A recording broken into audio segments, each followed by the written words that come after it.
This is the I Know podcast where we all about healthy debate, honest conversation, and talking bare junk. Information, knowledge, observation. This is the I Know podcast. I-N-O, information, knowledge, observation. Also, I know nothing. We got a full house tonight. Begging everybody in here.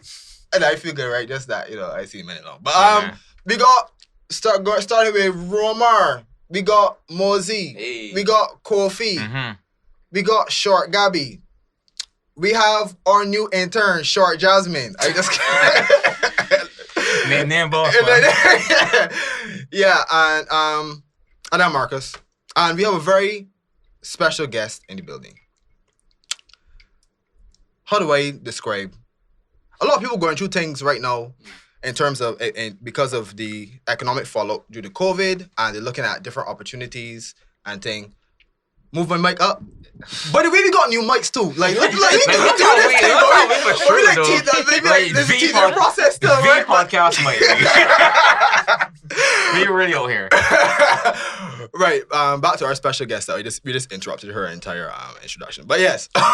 so we have we're seeing a lot of economic fallout due to COVID. And people are looking for different opportunities, and they may be looking abroad. And many people that I know that went to Canada ain't want to come back. I don't want to know what's going on. When Lord went up there, he stopped making videos. Romar only by here because of COVID. Like, you know, be honest with this thing. I see man like this surrounded by very pretty Chinese girls. I tell you, I say, big man, I gotta get my plane ticket, boy. But I know many people want to know how to move to Canada, how to find work in Canada, what's the best way to do it. So we have Miss Shontel Atkinson. She is immigration consultant, and I'll also say a Cawmerean. Yay! We just lost like 5 viewers. But good night, Shontel. Good night. And I'm happy that you're here because I guess I would like this to be kind of like not a one-stop shop, but anybody that wanted to know what are the easiest ways to get to Canada, and work or for school or to live permanently. I guess this will kind of open up their eyes to what it is that's out there. So, okay, so we can start here. I'm going to present a challenge to you, right? So, a scenario. There's the average Bajan woman who's I would say 25, and she's looking at opportunities outside of Barbados because of the pandemic. If you had to convince her why she should go to Canada, what points would you make? So first thing, Canada is a nice place to be, right? Is very multicultural. You have a lot of opportunities. As a young person in Barbados, you have certain limitations. But I find in Canada, you have access, to so many different markets, to grow for growth. And then a big thing about moving to Canada too is having options. So once you move to Canada is very, I wouldn't say easy, but there's a pathway, to get your PR, to get your citizenship. You do that for your children, basically, the generations to come. And not only are you saying that as a consultant, but you're saying that because you did it, correct? Yeah. You could just briefly give your story on how the fact you from Cawmere to Canada and currently what your label would be, whether it be citizenship or whatever. Okay. All right. So from Cawmere, first thing, I never, went to Canada or thought about Canada at all. I wanted to go to England first, and the decision came down to whichever was closer. From here to England, from Barbados to England is like a 9-hour flight.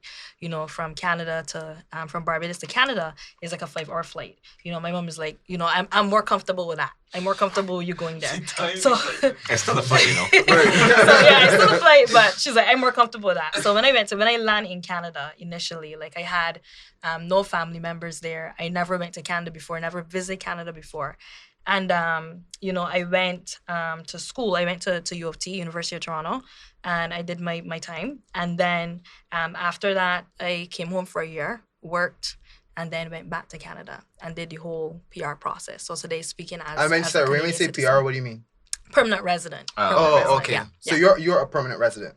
I am a Canadian citizen. Oh, Yes. Wow. So what is that? Yo, she got the full 9 years. That's true. So what is that? What does that mean in terms of your in relation to your Barbadian citizenship?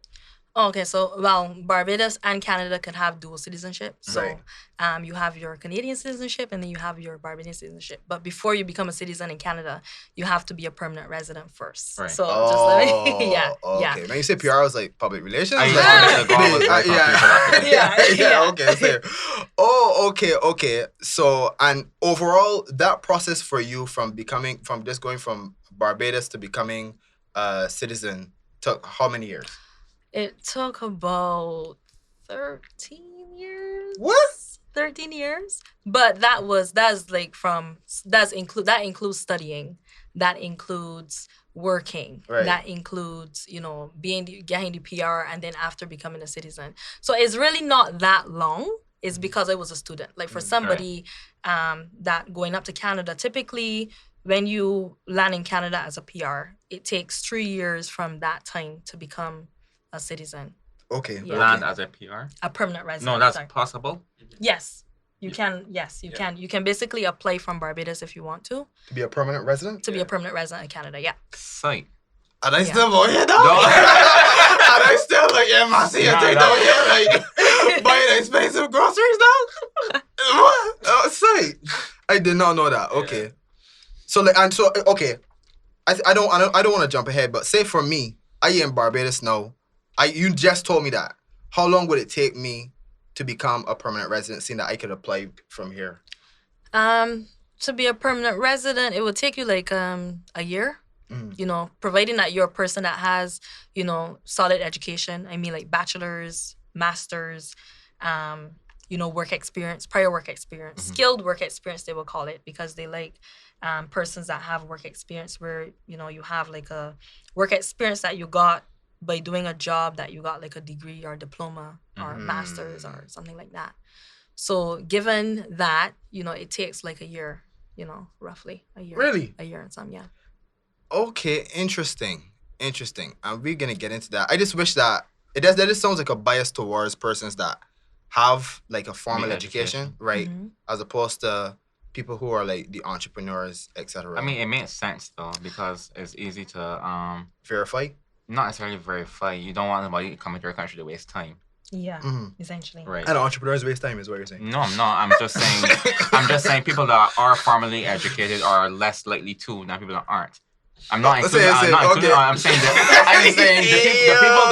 people that aren't formally educated aren't all entrepreneurs. Right. Okay. There are some people that just don't do anything. Right. I just wish that there was a way that entrepreneurs can validate their history in the field of what they do. Just to say a thing. But I guess that just Can that count toward like the, as you said, skilled experience though? You mean express entry? Well, yeah, express entry. You're using words. I don't I just get caught up in the genre sometimes. But entrepreneurship, yes, it does. We have some programs that do cater for entrepreneurship. So if you're self-employed, you can qualify for that permanent residence. But I will say that, yes, the system is biased, towards the highly educated, the younger folks. It is biased towards persons that have that skilled work experience, because they want you to come and they want you to pay taxes, essentially. Right. Pay taxes, yeah. To be ready to, integrate into the economy on that level. Understandable. But so would you say that mainly this conversation is going to be for persons who have that formal education, or people who don't have it can still get up there close to as easily as someone that does have it? I would say that there's a pathway for both. Okay. So if you already have your education and you're good to go, you just want to make life sweet for you and your family, you could head on up there. And if you don't have the education, studying up there is always a good option as well. Okay. Yeah. So that is, and they do like study students, so they like us to spend our money. Okay. And then yeah. Okay, so in summary, what would you say are the main things that you need outside of the educational background of having a degree, preferably? What else would you need in place in order to make that move? Well, funds. I would say funds. Yeah. You mean like personality-wise, or? Well, no, anything? not if you have like a nice smile and you're very warm and charming. I just no, because I mean, it's like, you could have, in terms of putting things in place, you have to be a person that got, like drive. You got drive. Got Yeah, drive. you got. You got the drive. You got the willingness. When you get there, the winters and the cold. You have to have the drive. Right. It's not a place that anybody just sitting down just waiting for you. Right. You gotta get moving. Like your hand isn't gonna be held To succeed. Right. No. Right. No.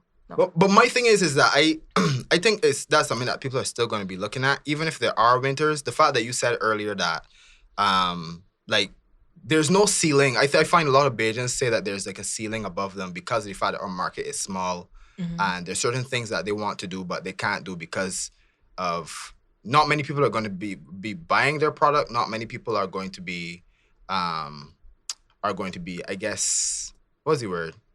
You got what you're saying, man. I don't. I say that because Barbados is small and there's a demand for certain skills, but we got so many degrees down here that obviously like there are more degrees than there are positions, right? For sure, that kind of thing. So it's like to move over there.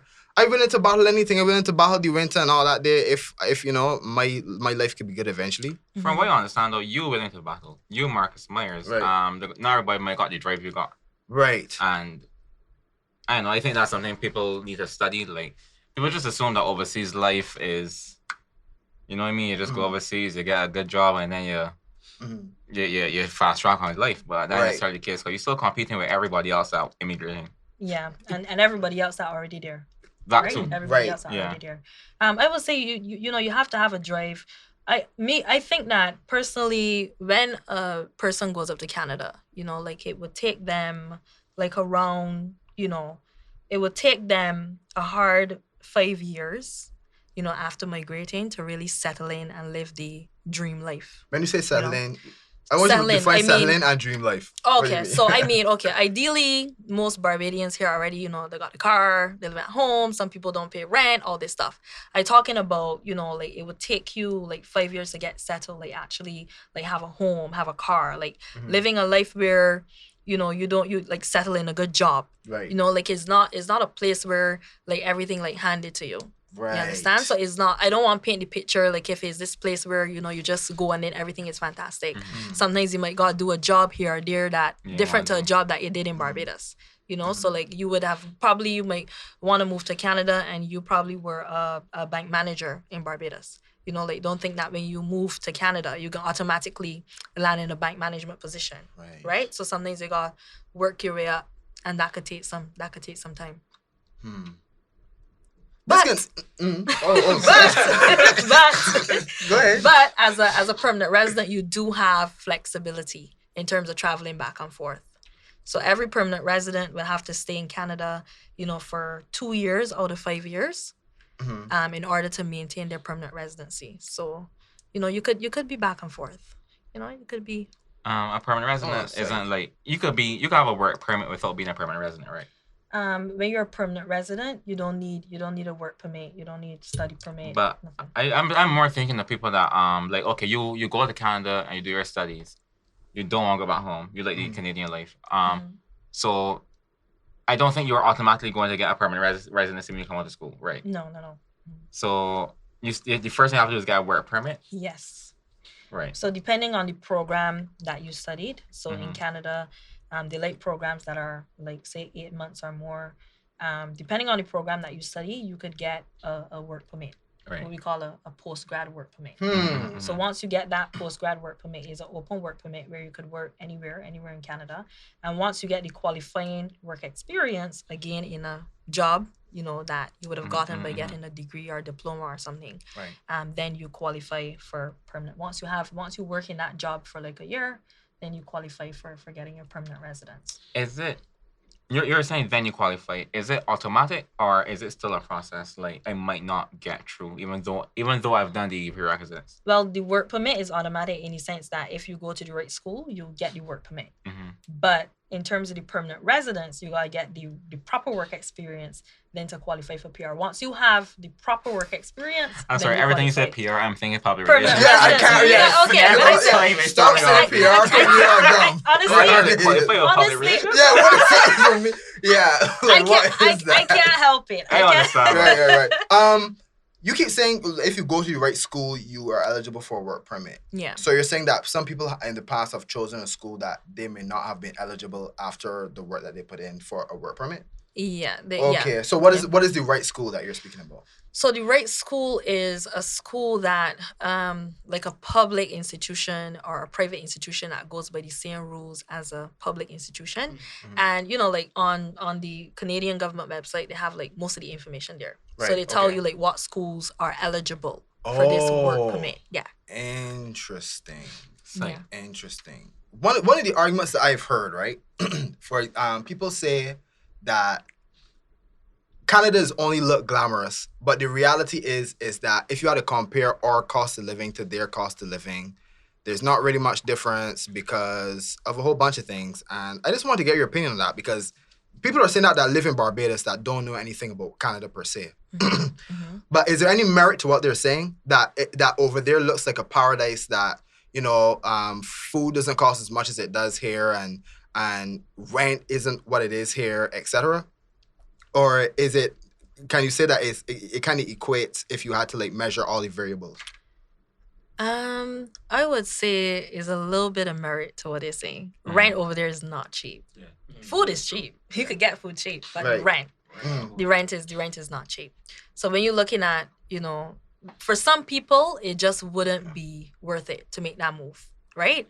But the thing is that some people, like, as a young person in Barbados with a good job and everything, they're like, up there real expensive. I don't really need to be up there, But then when they hit like in the 30s and the 40s, then they get the babies and then they're like, I want to move Canada. But then it's a little bit more difficult then because, like I said, the system is a little biased to the younger people. So quick question. You're saying younger. What age group is considered younger? I think the hot age, for getting to Canada, the age that they would like, is like around not T? between 25 and 30. Oh, okay. yeah. Between 25 and 35 or 26. Yeah, Right. in their ages. What? You said 36? Yeah. All right, that a bit old now. Nah. Yeah. Stop at 30. Hey. No, but that's good though. That's good knowing that. Because honestly, if you asked me, I thought it would be like between 18 to like 20, late 20s. I was saying 18, 26. No, do you think? Nah, I immediately thought 18, 26. The goal is to get taxes, guys. Come on. Yeah, Right, so I was thinking like the method would be come out of school, pay taxes. Yeah, But 18, come on. yeah, because an You want 18-year-old don't really got like the work experience Yeah. as yet, Right. Probably No, but my thing, if they have the education, that isn't enough. for permanent residents. Right, No. Okay. No. It's a combination. Right. Yeah. work experience. It's a combination. Yeah, it's a combination. Education from an approved Right. Institution. Right, Yes. Right, so you were saying, you just had it in my mouth. You were saying about the rent being high, cost of living being high, and the statement markers, the scenario markers provide has some merit to it. Is there anything else other than renting or hosting that would be kind of matched with Barbados and Like they got solid waste tax and thing. They got like shitty taxes that like. The taxes high. the phrase shite tax is so beautiful. Which is true. Shite tax, dog. Yeah, they got like just random things that we may not know about, like expenses. No, I mean the taxes. Everybody's complaining about the taxes. Everybody's complaining about the rent. But in terms of, like having a good life, okay, like so every permanent resident and Canadian citizen, would have, we call it free healthcare. It's not free healthcare because we pay the taxes into it. Right. But Same here. Sounds similar. Yeah. Sounds Yeah, very yeah, similar it's to very something that similar I to know. that. Universal Yes. healthcare. yes. Right. So you have the healthcare, you have opportunities to further your education. You have the opportunity to basically pass on, the citizenship to your children. England. Yes. Right, okay. Exactly like England. Yes. Sight. So you have the opportunity to basically set routes where you and your family would have options, right? Interesting. No, go ahead. So PR status is passed on. Huh? Not Press- PR press status. residency. Oh, The right. citizenship. The citizenship. So Right. ultimately, Canada has the highest naturalization rate, meaning that most persons that become permanent residents actually get citizenship. Shit. Okay. Really? And once you get citizenship as a Canadian that was naturalized, you know, even if you decide like, man, I tired of here, man. I tired of the cold. I want to pack my bison and go home to Barbados. Right. You know, like if you get your children, if your children are born in Barbados, then you could pass on that citizenship to them without That is them crazy. even But if you say going to Canada. The traditional send for the children. So say parents immigrate from Barbados, they get the PR, Yeah. right? Mm-hmm. And you send for your child from the grandmother or whoever that is raising it here. Mm-hmm. That child has legal. That child wouldn't have the PR. Well, the good thing is that when you apply for permanent residence, you always have the opportunity to add your dependents on the application. So All so- dependents? Yeah, your That's your dependents. When we So say my dependent, grand? no. Or- We talking about. God, When we you say, know when we say,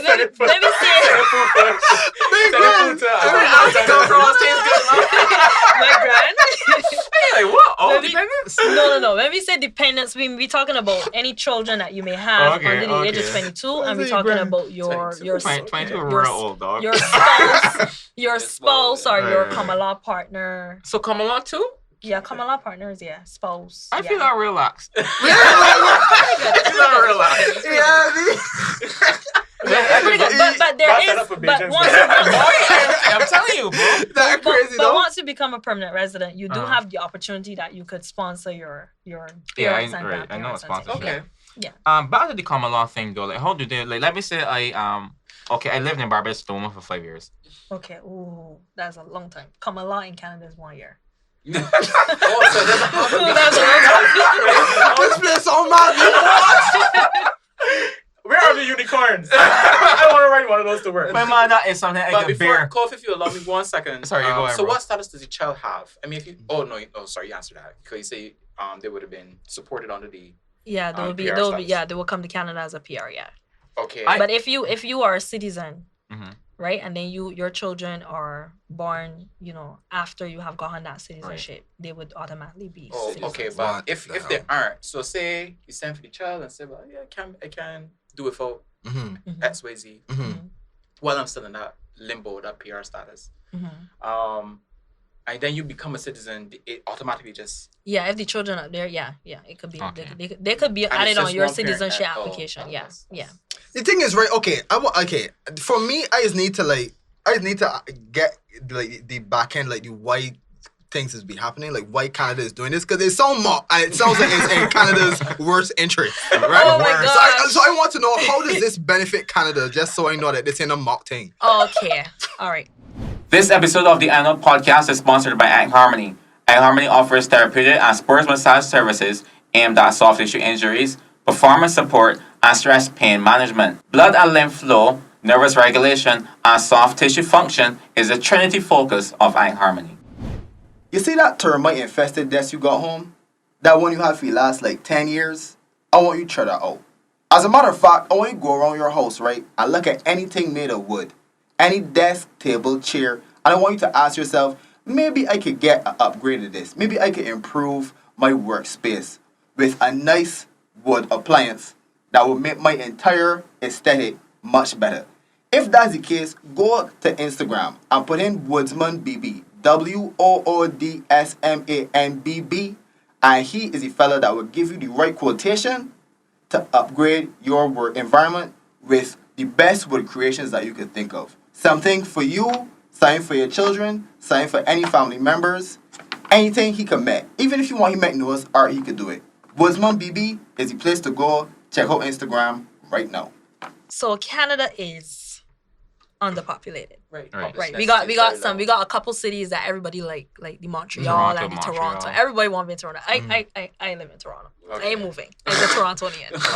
But yes, but Toronto. Canada is underpopulated. So Yeah, their Toronto. immigration programs are huge. Like every year, their goal is to like invite like probably like 400,000 immigrants. Like that is their goal. That's Barbados. Because they have an aging population. So over there, they need the people to come into Canada and basically populate Canada. So the immigration system is a little, more relaxed. Can I ask something while Marcus is confused? Yeah.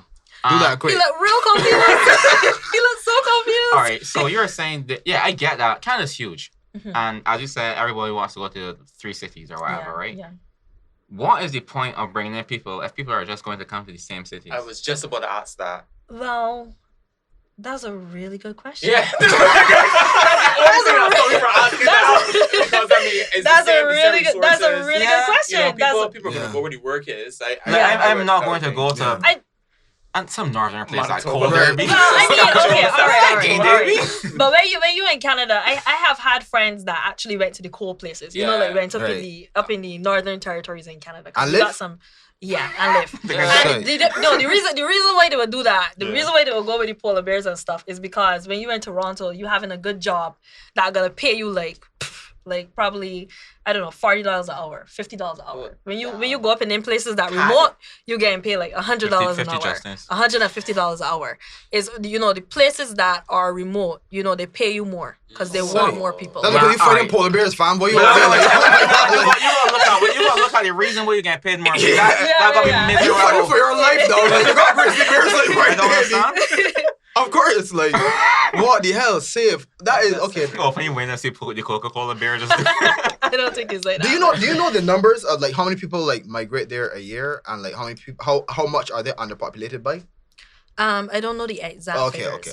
I just know that they are underpopulated, and I know that but you see, the thing, permanent residence and the same Canadian citizenship is federal in the sense that. From the time you become a permanent resident or Canadian, you could go anywhere. Yeah. You could set roots anywhere. So they can't tell you, well, you need to live here or you need to live there. So I think the government just in hopes that persons would, be facing such high unemployment rates, in these highly populated areas that then they try to move out. Yeah. Right. They need to double. And people have started doing that. People actually have started moving out and going to different places. Interesting. It was you have finished your point earlier about the common law. I did not. I was looking to see where you were going with that. I just left it I was going to ask if you, so let me say I am Barbados and I live with a woman for 5 years and then I go to Canada and I study and I eventually get my permanent residency, right? According to all documents, by all means, that woman I live with was my common law wife. Yes, but if you are in Barbados, you live with her for 5 years and you're going out to study, she doesn't have to stay behind. She could come with you. She could get an open work permit to come with you. Oh, the France. While you study. So you could study and she could have an open work permit. I ain't gonna lie, that is literally the sweet life. I don't get, it still seems unfathomable to me. That what you just said does not make any sense. None. That's how the system is. It's built on they value family reunification. So they like the idea of a family. Well, that's very cute. Keeping the family together. But it's very cute. I can see an economic benefit of that, though. To be honest, to me, it ain't all playing the sky to me. The numbers making sense to me, though. Persons who have families to support, maybe more responsible. Also, and they can spend more. Right. Also, it makes sense. Bring the children, put them in the school system. And they're gonna stay. And they're gonna stay. They're gonna stay. And when their babies get out there, they're not coming back. But one of us is right. When I live with a woman, no. And then cash it to work and pay for your education. Oh my gosh. It's such a mess. I want to ask this though, real quickly though. What's the difference in I guess perks and having the PR versus the citizenship? What are you allowed? What are the allowances for a person with a PR? I suspect voting is you can't vote without the citizenship. Yeah. So one of the perks is like you said, the voting, being able to do jury duty. Okay. Because permanent residents can do jury duty. And the next thing is the residence requirement. So remember I said that permanent residents have to, they have to be in Canada 2 years older every 5 years. Right. But Canadian citizens, they don't have any residency requirement. So they could be out of the country for So that's never revoked. And another thing is that permanent residents, if they do get into trouble, like, murdering somebody, right? They could be deported, but Canadian citizens pretty much Just like go jail. they kind of they're not, their citizenship is not revoked. So what if I like thief 2 mangoes? Like, No. Okay. You mean as a permanent resident? yeah. No.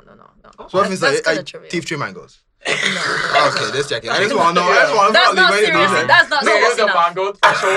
That's not serious 4 enough. mangoes, you got about you got left it. That's not serious enough. So if you were to get married, Mm-hmm. if you had to get married to somebody in here, they would become a citizen? No. They'll become a PR. Because I was gonna So say, it's like okay, so show me your fingers. Let me see what your status is now. Let me ask you a question. Sight. Okay. Yo, that is crazy. I did not know any of that stuff. Like the last like 20 minutes, you said things constantly Yeah, that it I did not actually- know. You were just going online. I just got this on real soon. And there's a man that believe in Barbados. Not no more. No, You believe in Barbados too? nah, but I believe in that coming back for winter. Oh, Oh, I know what I was gonna ask you after that kind of Marcus. life. Mm-hmm. Sorry. After Marcus sentences this Me one. being a No, right. host of the show. Sorry. Yeah. So you were saying the permanent residents have to be in Canada PR for. though. Just say PR. I'm never saying PR. public relations. Yeah. PR is After just that, people have to stay in Canada for 2 years. Is it 2 consecutive years? Like after No, it could be broken up. It Right. doesn't have to be continuous. it just has to be 2 total You just years. have to make sure that you know in a 5-year span, you did for 2 years. Okay. So I went to visit this guy 2 years ago, and it was This guy being Roman. Right, This guy- this you guy- can't see that. Nobody can see who's pointing at. Right, make it up, bro. That even. I went up. Right. But I remember you were saying one of our friends who's living there right now. That there's certain things that they'd like to see that you have. Like obviously the education thing is one thing, but also having like a driver's license, having some sort of So a Canadian ID and them Yeah. start making them kind of moves. Yeah. To Right. To show like yeah. So that's like a way, like a vetting process. But that's no. Like I mean, it's always good to like show intent that you want Right. to live there. Right. But really and truly to like get your PR, because remember I told you that you could apply for PR without even being in Canada. Okay. So that's not a requirement. But it's good that if you in Canada, you get things moving, you get your studying, license. right, Yeah. What? Yeah, I got my. Were you was when they went to Canada? Not there. I don't think. What year you went? 2018. Yeah, I don't know. But he went up that year. I went until August. Oh, okay. All right. Yeah, that makes sense. Right. All right. How about offenders? Okay. Because if you are an offender, if you're a criminal offender, I suspect that would reduce your likelihood of getting a PR. You mean prior to going up? Yeah, prior to going Oh, up. okay. Is that something that would definitely reduce your chances or stop your chances of getting the PR? Well, it reduces your chances in terms of the regular options for somebody that's not an offender. So really and truly, in Canada, what they like you to do is to rectify your criminal status first. So they have like a different, so they have like a different channel. So for instance, if somebody, committed like a serious offense, in Barbados, in order for them to get to Canada, they would have to apply for like what we would call like a criminal rehab, or they would have to apply for what we would call a TRP, temporary resident permit, that allows Canada to accept them despite their criminality. Once you get into Canada, with that documentation, the criminal rehab, it kind of like it overlooks, so it lasts a lifetime unless you commit some kind of crime If again. you reoffend? Right, but that goes on your immigration record, and they're able So to them see. can't steal mangoes. Right. That They can see. They Not can one. see. Right. And then the temporary resident permit now, they have like a class. So once you get into Canada with that temporary resident permit, they have a class, you go into a separate immigration program, right, where you're allowed to, get your permanent residence within a certain time. So as opposed to like getting it in a year or 2 years, it might take you like 3 years. But there is a way to get that, yeah. I have a question about something that you said earlier. You said funds, right? And I found out, well, somebody said that in order to be a student, like something like student enrollment or something is like $10,000. Like what's the $10,000 that they're talking about? So the $10,000 is an estimate. So to be a student, they want you to have the amount of money to pay for your tuition for the first year that you're there to show, like that you can actually show that you're going to pay your tuition. And then it's estimated that anywhere in Canada, apart from Quebec, it would take a student about, they would need about $10,000 roughly to survive for that year. So that $10,000 is an estimate that adds to your tuition. That's including housing? That involves, that is $10,000 a year? To maintain 10,000. But still though, a year? I feel like that year sounds shaky. Canadian, $10,000 Canadian will allow I you for feel a that year. year. Well, that's how they estimate it. So if you go on if you were to go on the government website and you were to plug in something like how much money do we need to study in Canada, it would tell you the tuition plus 10,000. It would tell you the tuition plus 10,000 because that's their estimate. Oh, okay. I was wondering where that 10,000 came from. That was my first question. My second question is, what are the jobs in Canada that are in high demand? What industries? Nursing. Obviously. And it's COVID now, so like the nurses. But being that Canada has an aging population, they're always looking for persons in the health field. They're always looking for persons in the construction. The construction. Josh, yeah. They're always looking for like teachers, counselors. Okay. But you not necessarily artisans. Pardon? Not necessarily artisans like masons. Yeah, they need like masons, carpenters. Yeah, but that's not a degree job. Welders. That's what's confusing though. Wait. Hold on. So if you have my bad. So yes, in Canada they like people that are younger, that have like the degrees and the masters and stuff. But there is a channel for those persons that have like the vocational. We call them vocational. Right. So persons that do welding and plumbing and that kind of stuff. Right. Is the only thing is that they want you to be qualified on the Canadian standards. Right. How can I do that? Talking to the aspiring vocationalist or whatever. Is that a word? I don't know. That's move on. What avenues do they go down now? Because like, what can they do in Barbados to reach the Canadian standard? Okay. If you are, like for instance, like a plumber in Barbados, and you have been plumbing for say 10 years, you got your certificate at like Polytechnic or that's where you do the plumbing, right? Yeah, skills training, right? And you did your plumbing. You've been plumbing for 10 years.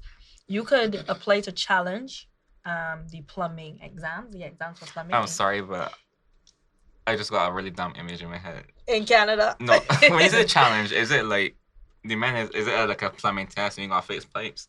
Yeah, kind of like that. Yeah. This is real? Like that. Like you got the in-class part where you actually like and then there's a practical. Do the exam and then there's the practical. Right. Yes.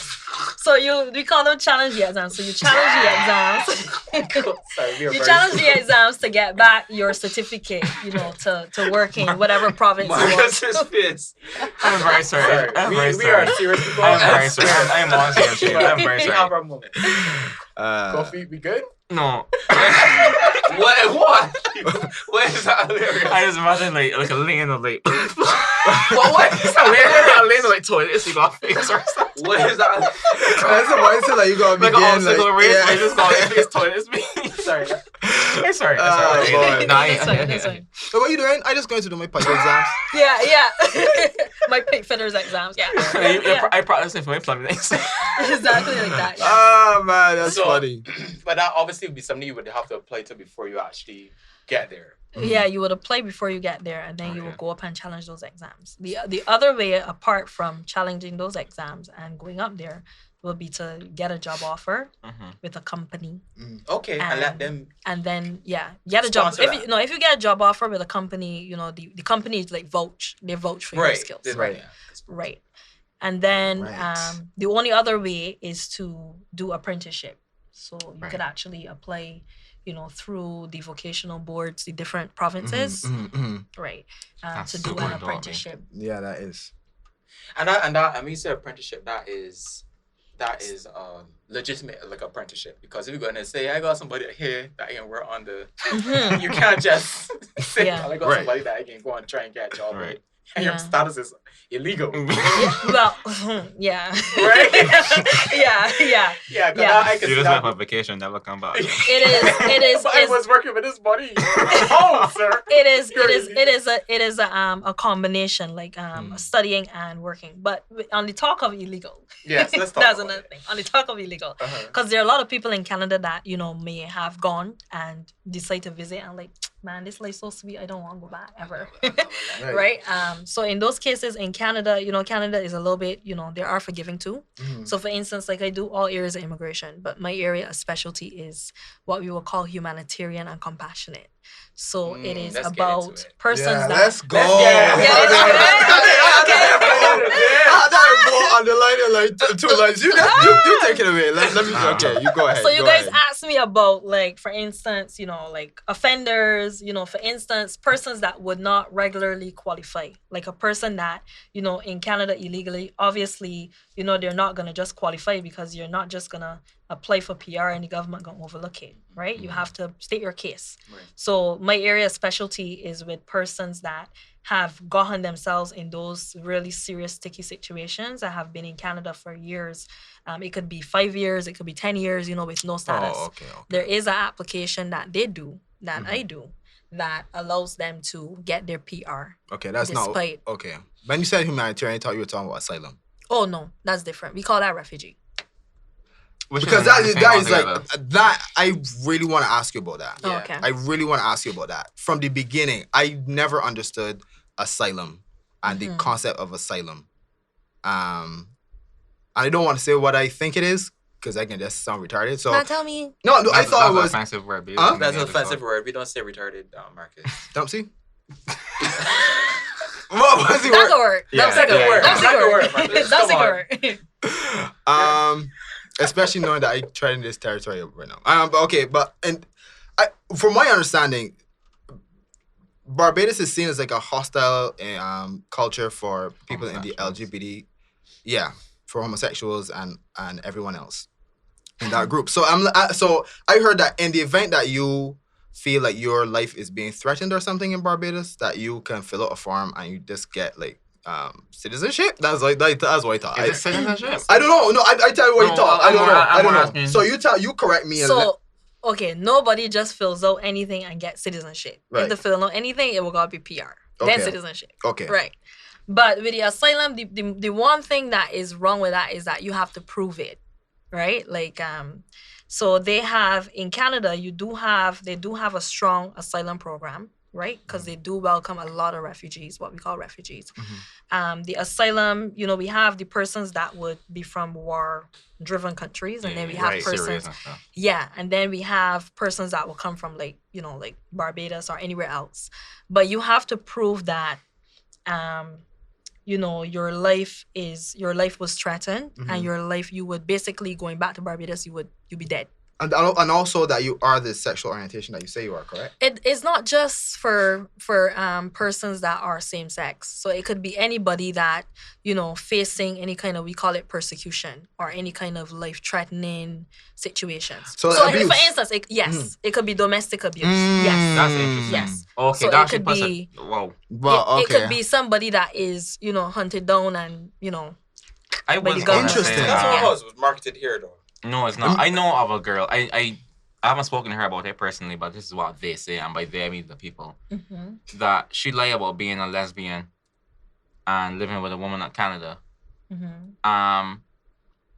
That domestic thing put a spin on it, because I think I knew she was in a scenario like with, I don't want to say those kind of vibes, but those kind of vibes or whatever. Right.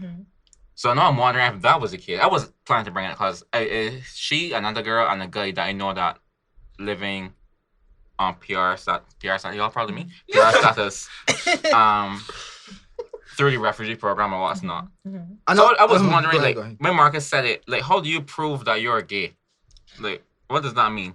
No, you don't. Well, you don't prove necessarily that you are gay, but you state your case. Like, first thing first, let me just address what you said, right? About just filling out a form. It's not just filling out a form. You actually have to go to what we call an immigration tribunal, which is like an immigration court. And they basically ask you questions. They grill you about your experiences. So anybody that, lie about that, they gotta lie like forever. Right? Because basically if if the Canadian government ever find out that, they lied, they could take everything from you. Citizenship and everything else. Yeah. Citizenship and everything else. Why is that not a guy? So it's never that simple in terms of just filling out a form. But the system is, open to persons that have had their same sex struggles. And is, like I said, it's not just limited to same sex. It could be gang violence. It could be being abused. Is anything that is life threatening. That is right? very, very interesting. The only thing about the refugee program, what I think a lot of Barbadians don't understand, is that you're basically telling the Canadian authorities that your country is not able to protect you. Right. Right. So anytime you attempt to come back to Barbados, it becomes problematic. So why are you going back? Yes. I get it's it. like, okay, well, you say that the police don't protect you, but yet you back there fly back vacationing. there. That is interesting. In a bikini on Instagram. Yeah. No. That They're like, is no. interesting. They're like, no. So there are times where somebody, I guess, signed up for asylum and it was kind of like taken away. Their refugee status was taken away. You mean if they try to go back? If that's Yeah. Interesting. Is it if they try to go back or if they try to frequent? If they could go anywhere else except that country. Yeah. Really? So I can't go Barbados at all? No. But why would you want to? I get it. Exactly. That's interesting. Some people think when you become a Canadian citizen, you're safe and you could pretty much go back. But no, the Canadian government is kind of being strict on that. It makes sense. But it is a very good thing. I actually wonder if a lot of Barbadians are aware of that. Sorry, let me rephrase that. Barbadians are not aware of that. I hear Bajans talk about it, but I don't think they know the details that you just mentioned. And I'll make the argument that Barbados is a hostile environment for certain LGBT people. Yeah, especially for people in the LGBT community. The fact that like they're even on the law books, the fact that things that is technically, all of that is illegal and stuff, and they're frowned upon and all that. And if they decide to move, I totally understand that. Yeah, it's not a safe environment. Yeah, in Barbados. So anybody that is in part of that community, look into that if you feel you want to start life elsewhere. But a person who emigrates with refugee status, obviously there's the refugee status that makes them legal, obviously, but then it moves from there to transition into citizenship, or you have to go through the PR. And then always PR. So the system sees a refugee as a person, like it kicks in as like, okay, we want to protect you. So when you go to Canada and you make a refugee claim, the system kicks in like, okay, we need to protect you. We need to protect you until you prove yourself. When you go before the courts and you tell your story and they accept you, you become what we call a protected person, right? So when you get that protected person status, it gives you the opportunity to apply for PR. So you become a PR, but you become a PR that has protected person status still. So that's still. Oh my God, that follows you. That's why when you become a PR and you decide to like leave and go back home, or you become a citizen and you decide to leave and go back home, it becomes problematic. What happens if you become a citizen and you want to go back to Barbados? They still, they could stop you. They could take everything away. Because of these circumstances. It brings your credibility into issue. Yeah. But they can't. They can. They can. Decision, yes. Yeah, they can. So you really got to throw away the whole island. Yeah, basically. Yeah. The people that do that really. All right. I have another question. They're legitimate people You know the upside. The upside. Why a person would want to do that? Like if their situation is, as a counselor would say, if your situation is, that particular situation, when you go to Canada when you enter Canada and you make a refugee claim, you're basically seen as you're able to study, you're able to work, you're able to qualify for certain amenities that a permanent resident would. Right. So you're able to the welfare system. Right, so that's where the housing comes in. Interesting. That's where the support from the government comes in. Interesting. Right. So how much? Oh, you go ahead. No, I just wanted a question. When you're a protected person, like person X comes from Barbados, he goes to Canada as a protected person, but he doesn't have relatives there. Okay. He might not have had funding. Or do you need the funding to get there, to get housing, etc.? Well, okay. So our refugee system in Canada, we don't, especially from a place like, because remember I told you guys it was different. Right. So we got the ones that coming from like the Syrians and those come to Canada and they land as permanent residents already. So they're going to refugee camps, and then the UN is the ones that say, well, you are a refugee, right? So then you travel to Canada as a PR. But for somebody coming up to Barbados, is you have whatever status you come up with, like visitor, whatever, until you launch that refugee. So you can't make a refugee claim from Barbados itself. Right. You have to be in Canada, either at the border or inside. Okay. Border. Yeah. Sorry. At the airport.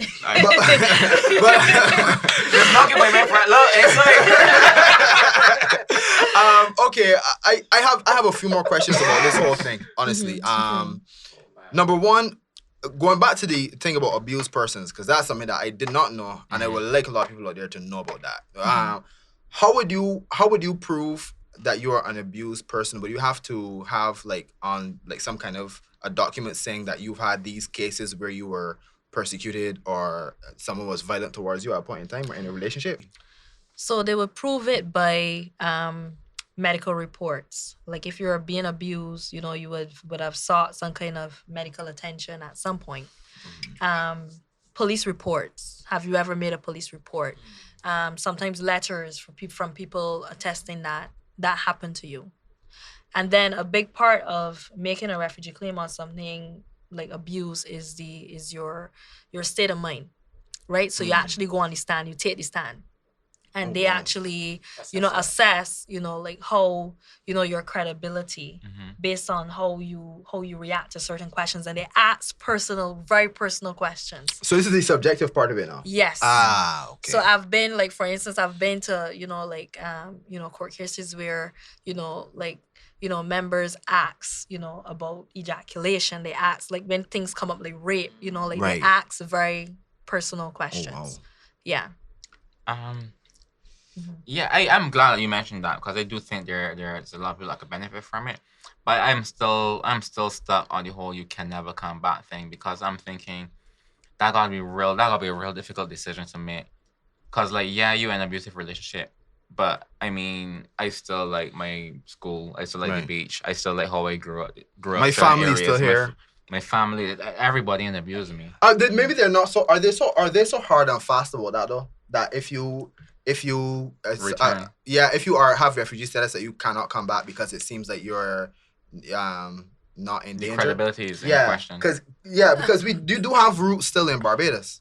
They still have to understand that. Yeah, but when you make a refugee claim, you're saying that your country is incapable of protecting you. So you're saying essentially I went to the this is what you're saying. I went to the police, they didn't do anything. Shit. I went to, the judicial system there, can't do anything for me. I just cannot get justice. I cannot be safe. Interesting. I cannot be safe. Okay. But, now we're on that topic. When you're making a refugee claim, the whole thing is about the threat, right? So as long as the threat is still in existence, you're not supposed to be returning, back to your home country, because you're saying that your country was, unable to protect you. Right? Okay. Now, with that being said, and this is the instructor part of me. Now, this is not the client, the client, because I also instruct as well. But you instruct what? Immigration law. Okay, cool. At a college. Okay. So the whole thing about the refugee system is that it's meant to be temporary. So technically, because in Canada we have our refugee system coincides with the immigration system, meaning that they allow you to become a PR. But really and truly, the refugee system was never really meant to be permanent. So they could take away your refugee status at any time. So basically, the whole idea is that Canada is supposed to be a safe haven for persons temporarily until whatever situation they're facing in the country clear up. So how come the people from wherever in the countries could come as a permanent resident? Because they are assessed in the refugee camps. So the process that you will go through when you actually get into Canada and go through proving everything. For them, there's nothing to prove because it's a big war going on. Genocides, all kind of things. But as you said, it's supposed to be a temporary thing. I can see easily when the war is over. Yes. That you want to go back home. So the idea is that when the war is over, you want to return home. But Canada's refugee system, how they look at it is you returning to that place is we call it re-availing yourself. So you're basically going back to the place of the threat. So in places where the war has eased and there's no more war, persons have the opportunity to actually give up their protected person status and return back home. in that case, the Canadian government does not take away their citizenship or anything because the Okay. threat has Subsided. resolved. Yeah, Uh-huh. and once you become a Canadian citizen, even though in theory in the law books it would say that technically the Canadian system is supposed to take away everything and let you go back, they don't really do that because you're already a citizen. You already got your family there. They don't really do that. But That's the risk for persons like coming up from Barbados is a little bit different because Right. it's no Right. it's Like no a war coinciding. torn. Yes. Right. So if you like, for instance, if you're a woman and you're abused by if you are a man and you're abused. Same thing, man. No worries. If you're a man and you're abused, and say you went through the channels and you got your Canadian citizenship, but now, years after the person that abused you have passed away. Right. If you attempt to go back home, as a citizen, and you come back up, you can make a case. If they say, oh, well, why you went back home? Like, you're a refugee. Like, there's no threat there for me anymore. You can say right? XYZ And in that case, they may let you keep the citizenship. It would make sense for them to let you keep the citizenship because there's no threat. Okay, is there a way before I go that I could like say, my abuser is dead. I want to see my mother. No, people don't really. People don't Care really, about- no, care about, people don't like, really. People only explain mothers? themselves Uh-huh. when they get into that situation. You make your case. Oh, that's like, I wish there was I like all these stuff you talk about with the young people growing up, and I do like the fact that this refugees thing exists. But I feel like there should be a way for me to say I miss my mommy. No. I I mean, mommy can always come up. All right, I miss Brandon's. No. When you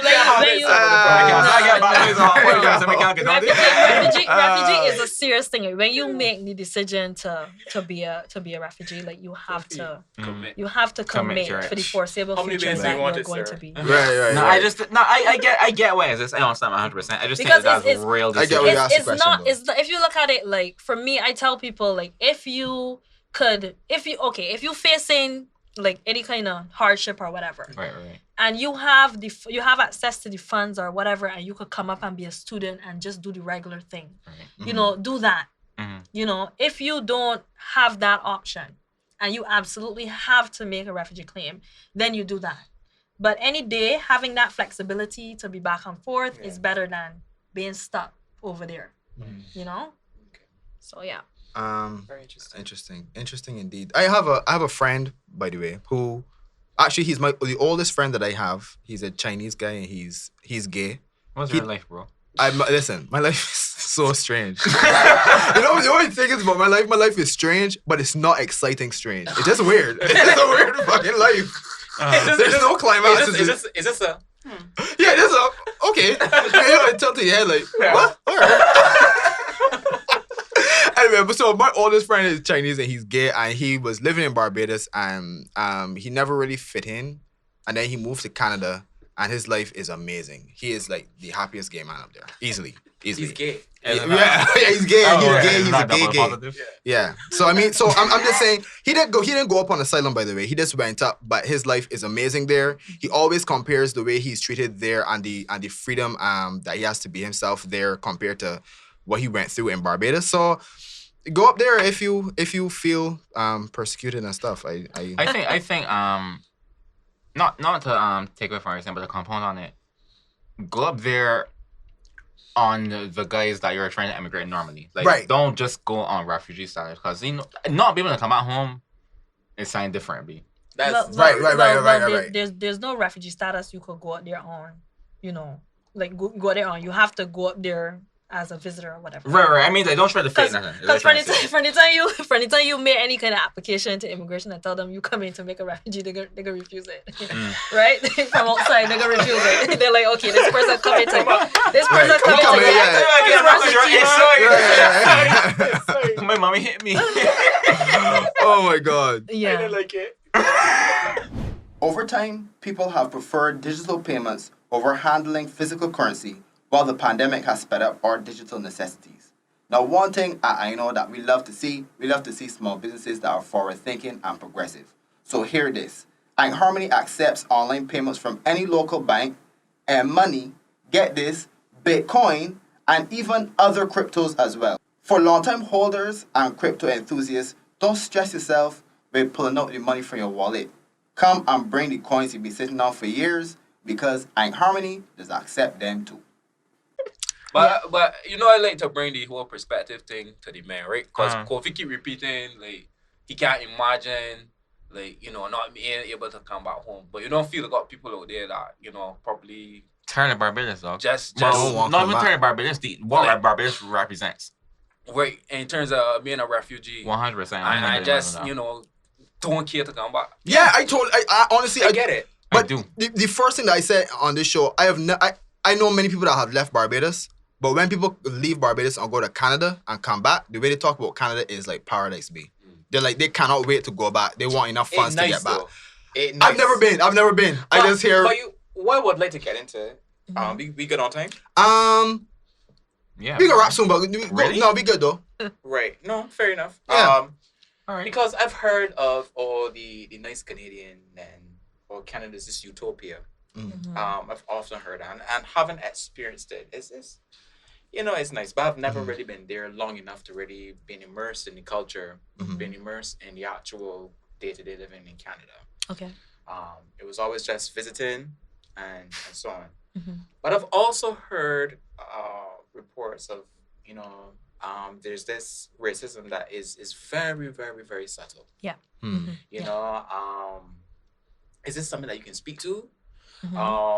Because the narrative has always been, oh, Canada is this place, is this beacon of light, and everyone is so nice, everyone smiles, and the garbage is always taken up. Like a thief man goes and stay. Like That's one Yeah, thing. it was It's very amazing. clean. Yeah, it's very That's clean. what I was thinking of. Yeah. Yeah, here it's clean. Here it's Yeah. clean. I heard it's Everyone is clean. nice. It's and- nice. Yeah. Yeah, but It's still got that on the what line. are the issues there that might not necessarily Social issues. social issues Yeah. that you might not necessarily be aware of when you're considering emigrating to Canada? Okay, well, that's a really good question. First Thank of you. all, like racism is everywhere, right? Like in Canada is very subtle, like you say. Canadians are very politically correct, right? And what I will say, because I'm a Torontonian, you know, like like I said, I'm a Torontonian. Everywhere in Canada is not Toronto. Yeah. So you go certain places and, you know, is predominantly white or predominantly a different culture, you know, you automatically are, you know, exposing yourself to different persons. But I've had experiences where I've heard of people living in other places that they say they never even really face racism or anything like that. I will say in Canada, the challenges that we might have are challenges as like we have the Canadians and then we have the immigrants. So when you leave your country and you come up to Canada, you are automatically, you're obviously, even though you're a permanent resident or whatever your status is, you're an immigrant. Right? So I think the challenges that we face is, you know, like mostly proving ourselves. So there naturally some obstacles there. Like for instance, in the workforce, for instance, you know, like even in the school, like sometimes your accent could be a little too strong. Right. You know, like sometimes they love it, sometimes your accent could be a little too strong. So I find that in these places, in these environments, like, you know, you have to work like twice as hard, right? To really let them see you, you know, as an individual. Interesting.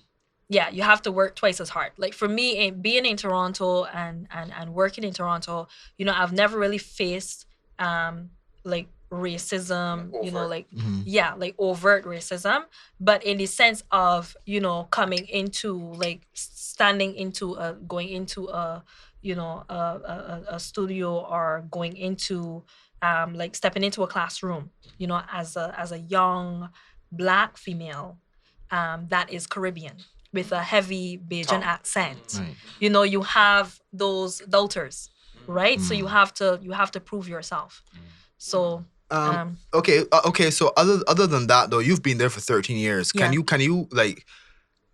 think of like any like really bad experiences generally that you've had to deal with over there? Whether it be, you know, crime or anything like that. no, not crime. Rogers. Do not kill me, dog. Rogers, not Rogers, the quintessential I say Rogers, I mean no disrespect, like telephone companies. Right, phone company. Yeah, I always Like, find myself on the phone like yelling at telephone companies. The bill Well, charges. I guess I gotta be there. Like, What do you have with I that just didn't expect her to the say bill a phone charges. company be. I mean, but there are Kill rude us the word, people. There are rude and Yeah. mean people everywhere, right? oh, but rude but people. Oh, okay. there are rude and mean people everywhere, and I find Rude it Canadian. in- How in- in- paradoxical. Doesn't make sense. because Like, he didn't say they're, sorry? because they're not overtly. I mean, okay, Canada is the first place because in Barbados, if you step into some place and somebody don't like you or they want to be rude to you, they're gonna just be rude to you. Yeah.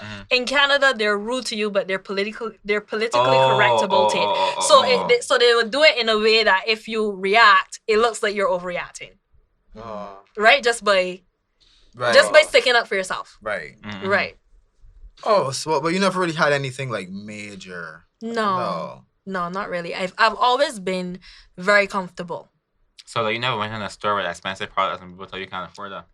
I mean, yeah, you have those kind of No, experiences. that is racist. Right. That's racism. That's I the mean, juicy stuff. People have those kind of experiences. Uh-huh. I never really had that particular experience. Mhm. But I've been in places where sometimes I had to cuss out people. Sometimes It's not unheard of. yeah, Okay. it's not unheard of. Yeah, sometimes you Okay. have to really stick up for yourself. Yeah. I don't know, man. Like, coming up, obviously before the conversation, like, a lot of people make it seem like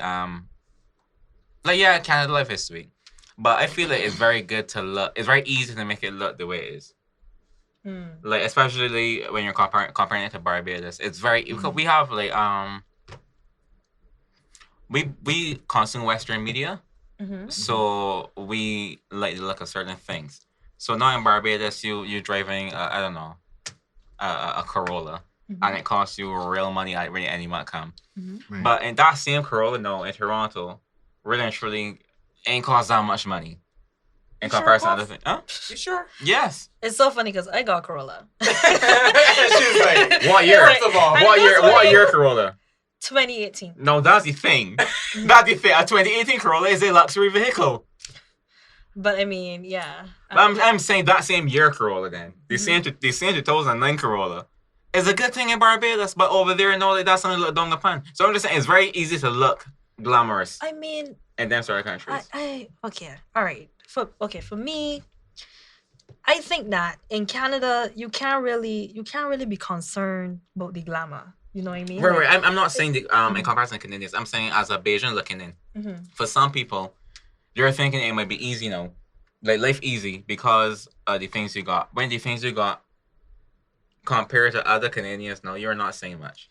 I understand that. Yeah, I understand that. So I think like that kind of thing adds like a I don't want to say a glimmer of hope, but it makes things it skews the perspective.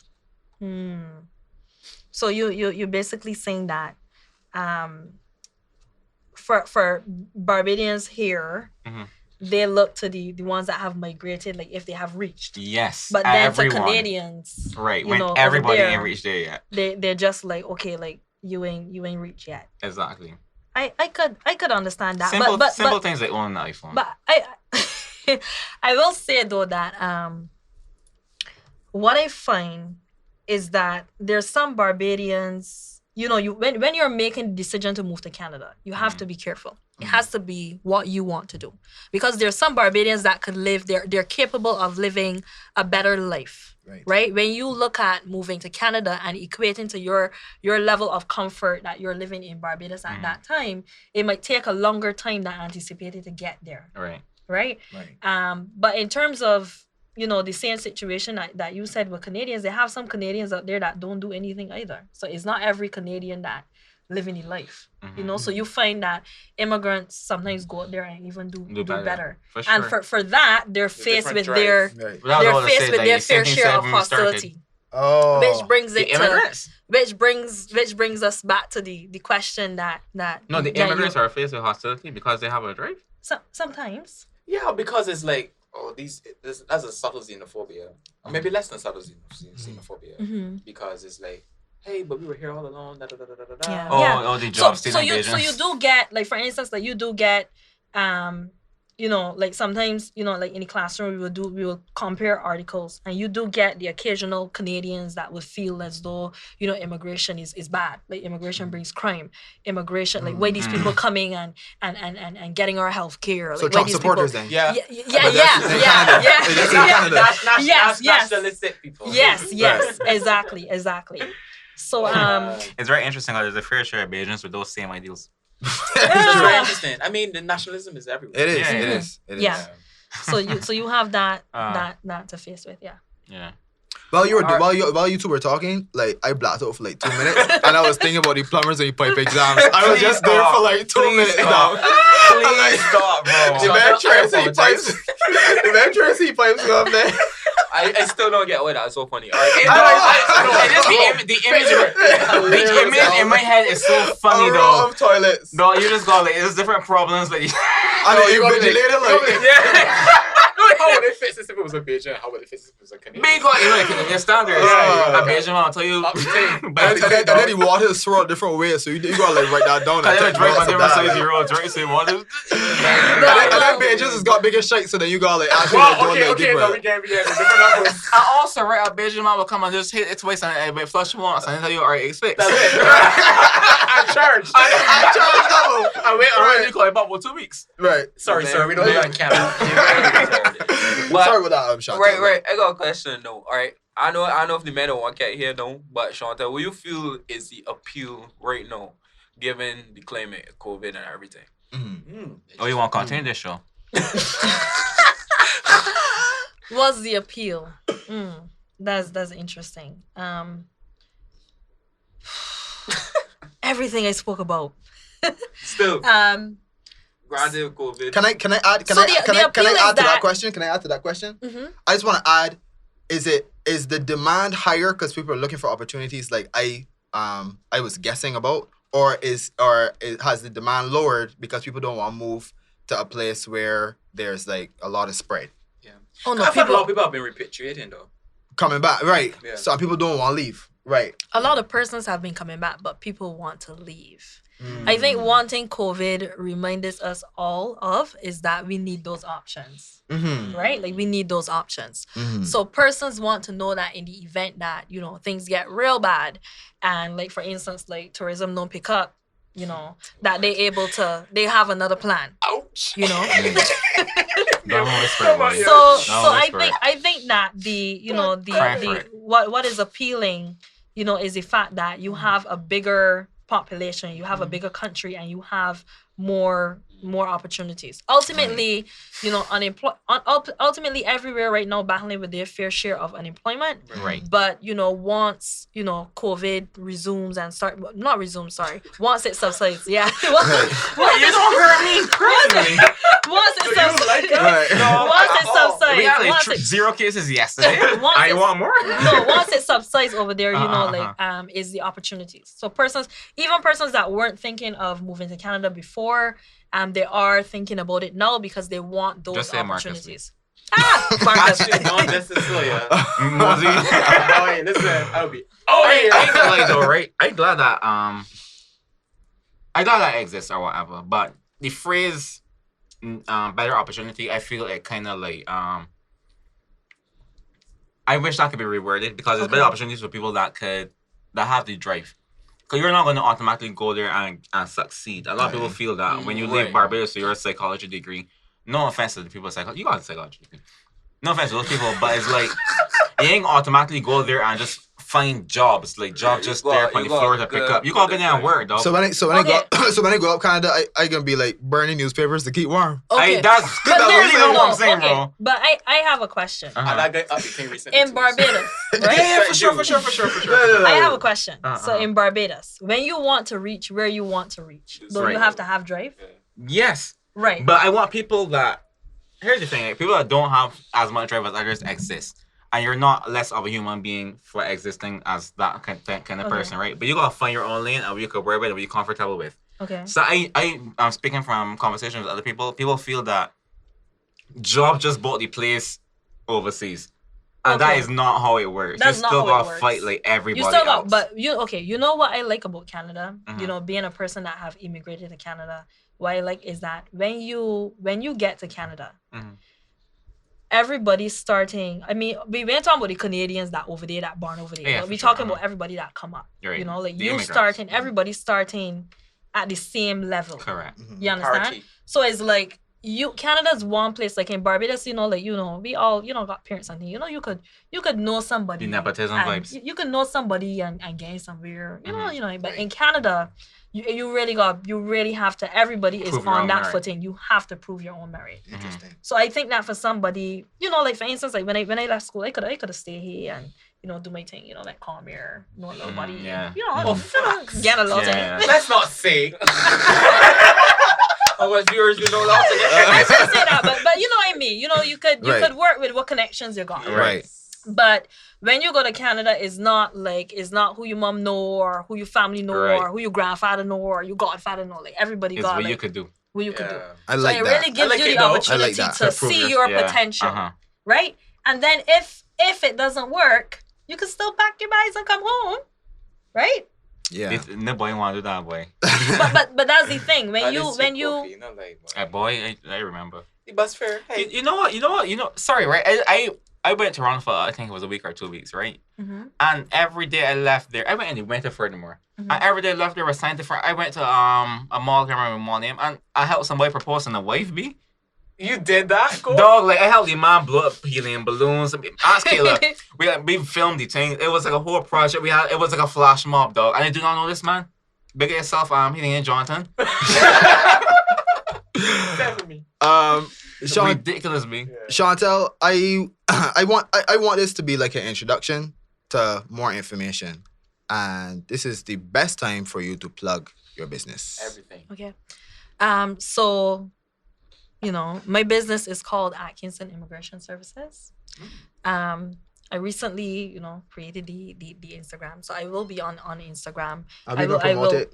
Yeah, I will be working on that online presence. Nice. So at this time, persons you could find me on Instagram. Mhm. My email, at this time is atkinsonimmigration@hotmail.com.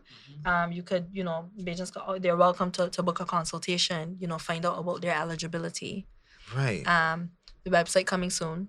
Yeah, it's under Gee. construction right now, but Big website yourself. coming. Yeah. Wonderful. Love it. Nice. Everything that you say, right? Send me and we gonna boost it for sure. For Yeah. sure. Because not only for your sake, but for Bajans' sake. People Yeah, gotta know people that. need to know. If about they this. need to know, just come straight to you and you can get started. Options, the Yeah, have Yeah, the dog. options for real. Cause I mean, Right now, people need it. So you was And I was killing me. I don't remember when at a point in time was talking about Romar, and then when all the men were on Instagram in the group chat, and I was like an ad for like a Canadian immigration. Y'all remember right, that? yeah. Yeah. Right. I'm just saying like that is one thing, but having someone to talk to and actually relate to is something completely different. Precisely. After It the experience. demystifies everything. Right. Because that's the thing. Because like when I was over there, I was like PR, driver's license. I was like, oh, this sounds like so much. Right.